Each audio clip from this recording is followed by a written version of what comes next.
already given you a few hints about this first question.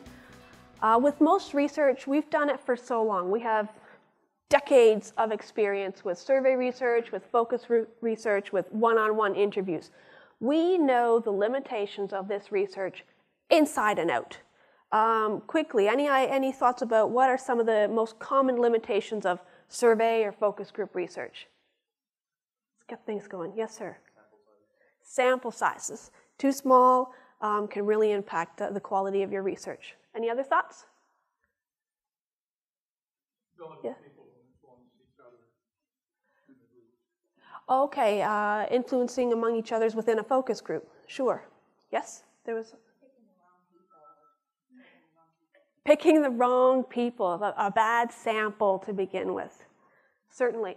So these thoughts may come a little bit slow for you right now, but the point is, there are so many of them, you're so used to them, you just don't even think of them anymore. It's old news. We've figured out how to get around them, how to work with them, how to deal with them, and we've moved on. This is the kind of thing that we're still doing with social media research.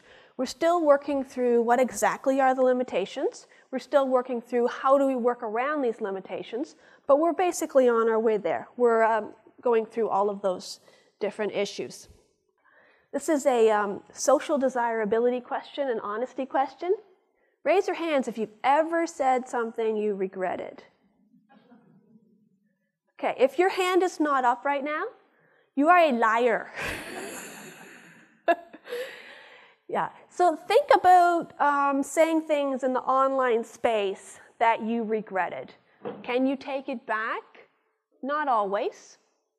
So let's have a look on Twitter right now and see who is saying something that they wish they had not said. Wonderful. There are some things I regret saying on Twitter. I regret saying hello. I regret saying no. I regret saying I would go into work today. I regret saying I was too lazy. So lots of people are in the online space saying things that later on they wish they hadn't. They feel a little bit bad about this. But we need to have a little bit of respect for folks in this situation. Everybody says things that they wish they hadn't have said later on. So let's make it a point as market researchers to accept that people say things they don't necessarily mean to say, that they regret saying it, and let's let them have a little privacy. Let's not intrude in their space if we don't need to. There are far more ethical guidelines. I'm on the committee for S.M.A.R.T, S.M.A.R.T, and the Canadian Association as well, in terms of outlining some of the ethical guidelines. Do have a read through them. There's lots and lots of pages. But what you'll find is there are some differences compared to traditional survey or focus group research. So at least have a look, know where the differences are so that you can be cautious about those. All right. Now, one of the big disadvantages with social media research, and this one's really hard for traditional researchers to get around, is that there are really not a lot of geodemographics available with social media data. So I've got a couple tweets there, and fortunately in these cases I've made a little bit of a tweak there. There's a tweet by me in which I said, I am female, white, non-Hispanic, I have no children, I have a graduate degree, I own a house, and I live in Canada, and then there's my tweet. With the 140 characters that you have in Twitter, there really is no space to provide basically any geodemographic information. Many social networks give you a little bit of space somewhere to say I'm from Canada, or I'm a woman, or what your age or education is. But for the most part, that data is essentially missing data. We would love if people did this. The next time you tweet, the next time you put a Facebook status update, please provide your demographic information. I would love that. But I've yet to get anybody to really cooperate with me, so I encourage you when you talk to your friends, do let them know that we would like if they provide their demographic information. So until people will cooperate with that, this is one of the places where we kind of have to work around what's available and press on, given that we know it's one of the weaknesses. This is a list of Fortune 500 billion billion-dollar companies. What does S.M.A.R.T make? Everyone's hand should be up. These are big, gigantic companies. Yes, sir? Petroleum. Everyone knew that, right? We all knew this. What does State Grid do? Make? Everyone should know. Hands raising all over the place. I have no clue what they do. BNP, Fortis. Do we know these brands? So there's the odd person. Yeah, you're in big trouble. You know all these crazy brands. We should all know these brands. You know, they're big brands. We should be chatting about these all the time, but that's just not the case. These are not consumer-facing brands. We don't feel like talking about these brands. So these companies won't necessarily be able to take advantage of social media research on their own brand. That doesn't mean they can't do social media research. If the competitive companies are more consumer-facing, people know them, recognize those brands, they may be able to do some competitor research. Similarly, they can take advantage of category research. They can look at how people are talking about fuel prices, gas prices, insurance, energy and power. People will talk about those things. So maybe they can't do research on their own brand. They absolutely can do research on the category. So here's another case. In a few years, I invite all of you to join me at Annie's Corner Bakery, best bread in town.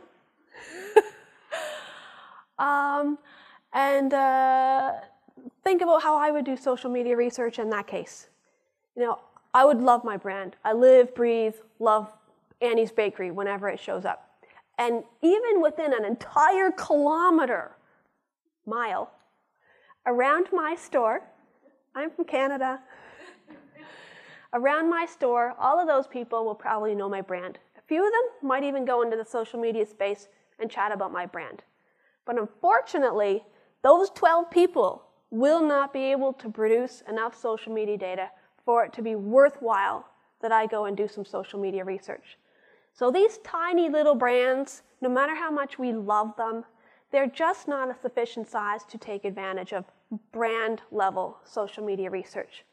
But we're in the exact same situation as the billion-dollar companies. They can monitor the competitive companies. I can see what Starbucks is doing. If people like a certain kind of coffee or a certain kind of biscotti, I can bring that into my own bakery. I can also measure basically the category. What are people saying about bakeries in general? What are people saying about bread, about muffins? All the little components. I can still do that kind of social media research. Now, the ideal situation, this is where we all want to be. Right here.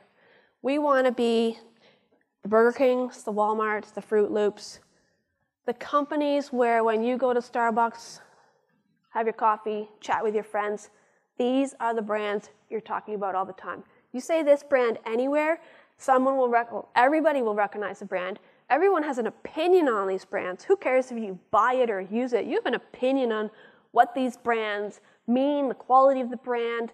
You know exactly, there's a picture that comes into your head as soon as you see these brands. These are fabulous brands. This is where you want to be if you're doing social media research. You've got the brand data, the competitor data, and the category data, the best of all worlds. Now, as we saw earlier, just because you're a Fortune 500 company, just because you're a billion-dollar company, it doesn't mean you can do brand-level research. Similarly, social media research doesn't necessarily let you measure incidence or awareness. There are lots of companies, we know the brand name instantly, no issues there. Do you feel like talking about them? No, it's not relevant to me, it's not important to me, I never buy it, I just don't care about it. So the fact that you don't see data in the social media space does not mean that people aren't aware of the brand. If awareness and incidence is something crucial for your research, that's where you dive right into your census rep survey research and take full advantage of that method. That's not one of the things that you look to social media research for. There are a few really good things about social media research. May I ask you this, who has done some time travel in the last few weeks. Gone back in time, visited things a few months ago. I do this all the time.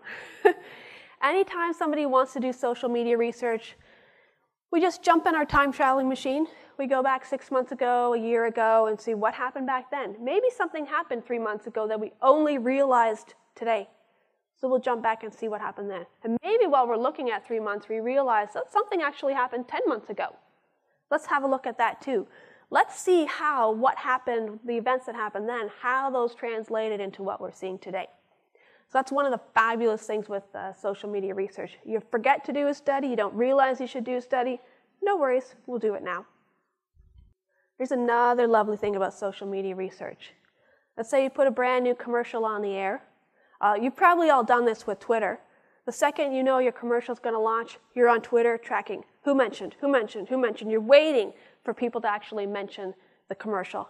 Just think back to the Super Bowl. That's essentially what people are doing. TV, Twitter. So in this case, we can literally monitor day by day what people are saying about pretty much everything. The event happens on the 2nd.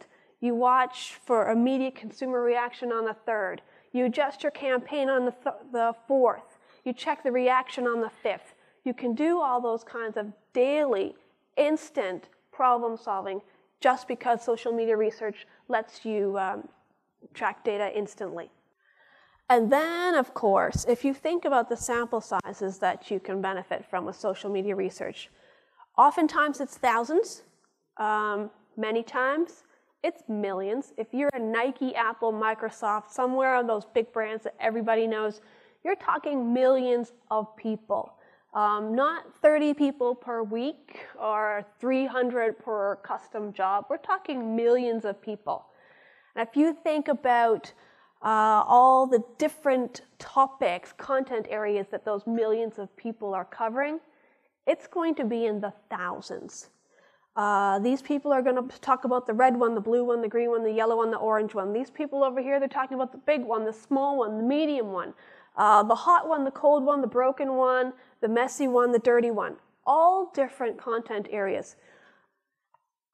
And when was the last time you did let's say, a 3 or 4 hour survey? Folks, 3-4 hour surveys? 60-minute surveys? Oh, ouch. 30-minute surveys.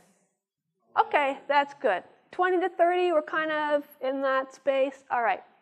How many questions do you get on a 20 to 30-minute survey? Let's say 50, max 50. How many questions can we get on a social media research project? Thousands? If you think about all the different things that people talk about in the social media space, it works out to thousands of variables. If you're a big consumer brand with millions of people chatting about you, they are chatting about every imaginable thing.